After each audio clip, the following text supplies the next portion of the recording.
গোপন সূত্রের ভিত্তিতে অভিযান চালিয়ে 600 সিএফটি চোরাই কাঠ জব্দ করল লক্ষ্মীপুর বন বিভাগ। শুক্রবার সকাল 11টা নাগাদ গোপন সূত্রের খবরের ভিত্তিতে অভিযান চালিয়ে লক্ষ্মীপুর বিধানসভা কেন্দ্রের অন্তর্গত দিঘলাং এলাকাস্থিত দিঘলি নালা থেকে 600 সিএফটি চোরাই কাঠ উদ্ধার করেছে লক্ষ্মীপুর বন বিভাগ।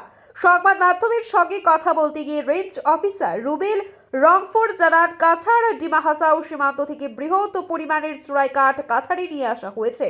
খবর পেয়ে বন বিভাগের আধিকারিকরা অভিযান চালিয়ে 5 লক্ষ টাকার অবৈধ কাঠ জব্দ করেছে। উদ্ধার করা কাঠ হেফাজতে রেখে অবৈধ কাজে জড়িতদের খোঁজে বের করতে জোর তল্লাশি চালানো হচ্ছে বলে জানিয়েছেন range officer Rubel Rongphar. Bureau report, আজকের বরাক। ইনফরমেশন দিছে যে মানুহে কেইটামান চিৰামাল আনিছে, কিন্তু পিছত আকৌ খবৰ শুনিছোঁ যে এৰাউণ্ড 40 ৰাফ্ট আছিলে 40 ৰাফ্ট চিৰামাল, আৰু প্ৰত্যেক ৰাফ্টতে ডাবল লেয়াৰ, ওপৰত এটা তলত এটা। খবৰটো পাইছোঁ আজ পাৰ আমাৰ ইনফৰ্মাৰ, সেইকেইটা লাকড়ি আপোনাৰ ডিমা হাছাওৰ পৰা আনিছে, আপোনাৰ কাছাৰ ডিমা হাছাও বৰ্ডাৰৰ পৰা, ডিমা হাছাওৰ চাইডৰ পৰা আনিছে কেইজনমানে বিক্ৰী কৰিবৰ কাৰণে আনিছে। এই বস্তুটো খবৰ পাই আমি ৰাছ কৰিলোঁ তাত, এৰাউণ্ড 11 o'clock তাত গৈ পাইছোঁ দিনত। তেতিয়া সেইকেইটা পূৰা চালি বান্ধা আছে, এৰাউণ্ড 40 আছিলে, 40 ৰাফ্ট আছিলে, আৰু চব ৰাফ্টটো ডাবল সেই বস্তুটো আমি পূৰা দিনটো সেই ৰাফ্ট টানি একেলগত গোটাই আকৌ গাড়ী লোড কৰি আনিলোঁ। এৰাউণ্ড 600 CFT মান মাল হ'ব, মানে টিম্বাৰ্ছ হ'ব, চন টিম্বাৰ হ'ব, আপোনাৰ চেগুন, ৰাতা, লালপত, সেইবিলাক স্পিচিছ আছে। মালটো সেইটো অভিয়াছলি কাছাৰ ডিষ্ট্ৰিক্টতে অহা প্লেন আছে। কাছাৰ ডিষ্ট্ৰিক্টতে অহা প্লেন মানে কাছাৰ ডিষ্ট্ৰিক্টত আহিলেই এতিয়া ক'ত বিক্ৰী কৰিব সেইটোতো গম নাপাওঁ। আমাৰ ইনফৰ্মাৰে সেইটো ইনফৰ্মেশ্যন দিছে যে আহিছে ওপৰৰ পৰা দিঘলাং। এইটো লক্ষীপুৰৰ আণ্ডাৰত পৰে নেকি? হয়, লক্ষীপুৰ ৰেঞ্জৰ আণ্ডাৰ। আৰু এইটো আপোনাৰ অপাৰেশ্যনত আপোনাৰ মানুহ কিমান আছিল? আমাৰ ষ্টাফ গৈছিলে অভাৰঅল 18জন ষ্টাফ গৈছে। মাৰ্কেট ভেলিউ যদি আপুনি চাব যায় তেতিয়া চেগুন কেইটামান আছে, চেগুন বেলেগ আছে, ৰাটাৰ দাম বেলেগ আছে, আপোনাৰ লালপত দাম বেলেগ আছে। সেইটো কিন্তু অভাৰঅল যদি মাৰ্কেট প্ৰাইচ হিচাপ কৰিব হ'লে এৰাউণ্ড 4 lakhs to 5 lakhs মান হৈ যাব।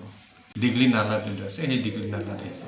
আৰু পৰহি যোনটো ধৰা হৈছে সেইটো আপোনাৰ বাৰাক উজানৰ পৰা যোনটো আপোনাৰ চন টিম্বাৰ আহিছে, আমাৰ বিড অফিচাৰ ইনফৰ্মেশ্যন দিছে কেইটামান যিমানকেইটা পেচেঞ্জাৰ বোৰ্ডে হওক তাত বস্তু ইলিগেল বস্তু লৈ গৈছে নেকি সেইবিলাক সদায় চেক কৰে।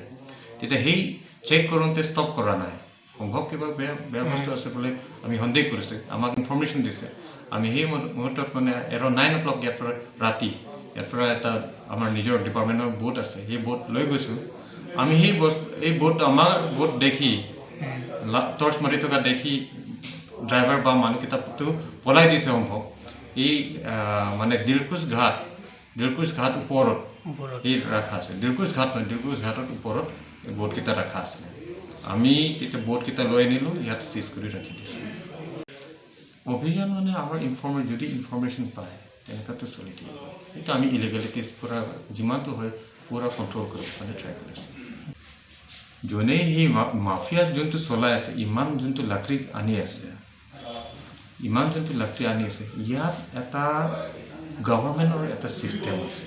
যদি ৰিজাৰ্ভৰ পৰাতো নহ'ব, এইটো ডিমা হাছাওৰ ছাইডৰ পৰা ক'ত পৰা আনিছে সেইটো গম নাপাওঁ, কিন্তু আপোনাৰ গভৰ্ণমেণ্টে ইমান সুবিধা দিছে। এতিয়া আপোনাৰ CO এপ্লাই কৰা কেইটামান স্পিচিছ এক্সাম কৰা আছে, কেইটামান স্পিচিছ যোনকেইটা স্পিচিছ কিবা আছে CO লৈ পিনি কাটি ল'ব পাৰে, কাটি পিনি গভৰ্ণমেণ্টৰ ৰেভিনিউ দি বাকী ইউজ কৰিব পাৰে যেনেকৈ ধৰক। ইয়াত ইলিগেলিটিছত গৈ জেলত যাব, ইলিগেলিটিছত গৈ যদি ধৰা পৰিলে জেলত যাব, চিম্পল কথা। আপনাৰা দেখছেন আজকেৰ Barak, a house of Adrija digital media.